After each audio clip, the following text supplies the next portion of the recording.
Mampitombona ho aminareo hatrany ny fahasoavan'i Jesoa Kristy Tompontsika. Amena. Andeha ry havana hiaraka hivavaka isika. Amin'izao maraina vaovao izao ry Tompo renay eny an-danitra aho dia ny fisaorana no mipololotra aty am-ponay, satria afaka miatrika ny tontolo andro izay noho ny fitiavanao, noho ny famondram-ponao, ary izany no antsoina hoe fahasoavana. Koa ny tontolo andronay Tompo dia apetraka eo am-pelantananao tario, ary tario amin'ny alalan'ny fanahy masina izahay mba hanao ny sitraka ao. Arovy amin'ny ratsy rehetra Tompo, amin'ny anaran'i Jesoa. Amen.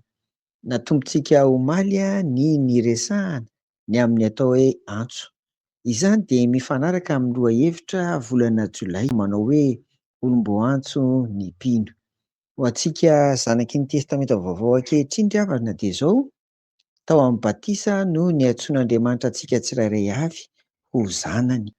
Andinge ho vakiantsika ny Galatiana 3:7 ka ny 9:20 ka hatramin'ny 20 vakiana amin'ny anaran'i Jesoa. Fa ianareo rehetra dia zanak'Andriamanitra amin'ny finoana any Kristy Jesoa. Fa na iza ianareo no natao batisa ho an'i Kristy dia nitafy an'i Kristy. Tsy misy intsony na jiosy na grika, na andevo na tsy andevo, na lahy na vavy, fa iray ihany ianareo rehetra ao amin'ny Kristy Jesoa. Amen. Raha itodiana mantsy aloha ny testamenta taloha dia ny taranak'i Jakoba ihany, ireo antsoina hoe jiosy na hebreo na zanak'Israely, ireo ihany no zanak'Andriamanitra, ireo ihany no vahoaka an'Andriamanitra, ary ny mari-pamantarana analana an'izany dia ny famorana. Rehefa teraka 7 andro ny lehilahy, ny zazalahy zany arak'izany, dia noforana izy. Fa tsy izany kosa ny aty amin'ny testamenta vaovao izay iainantsika izao. Ny fiangonana kristianina amin'ny alalan'ireo vita batisa amin'ny anaran'ny Ray sy ny Zanaka ary ny fanahy masina, ireo indray no Israely vaovao.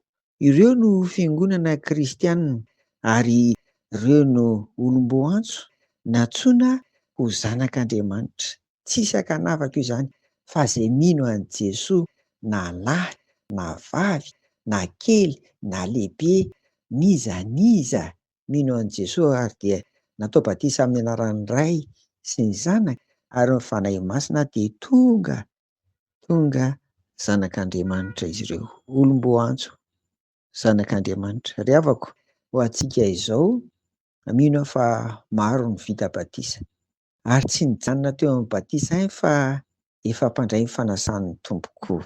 Ahoana no fandraisanao an'izany antso mahazanak'Andriamanitra nanomboka tao amin'ny batisa izany ankehitriny?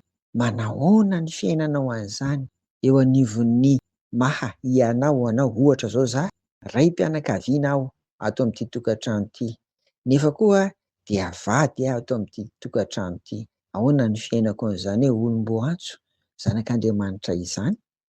Takizany koa amin'izay tontolo mifandrohirohy fiainana amiko eto amin'ny fiarahamonina, any amin'ny tontolon'ny asa, ao amin'ny fiangonana. Natsoina tamin'ny alalan'ny batisa ho zanak'Andriamanitra isika amin'ny finoanan'i Jesoa.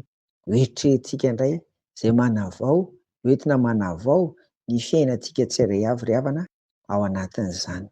Dia ho an'Andriamanitra irery ny voninahitra. Hivavaka isika.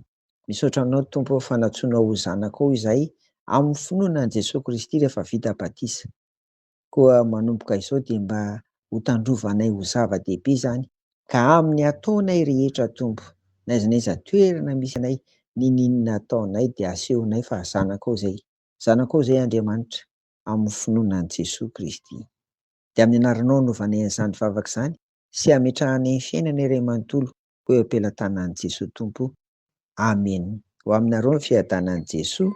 Amen.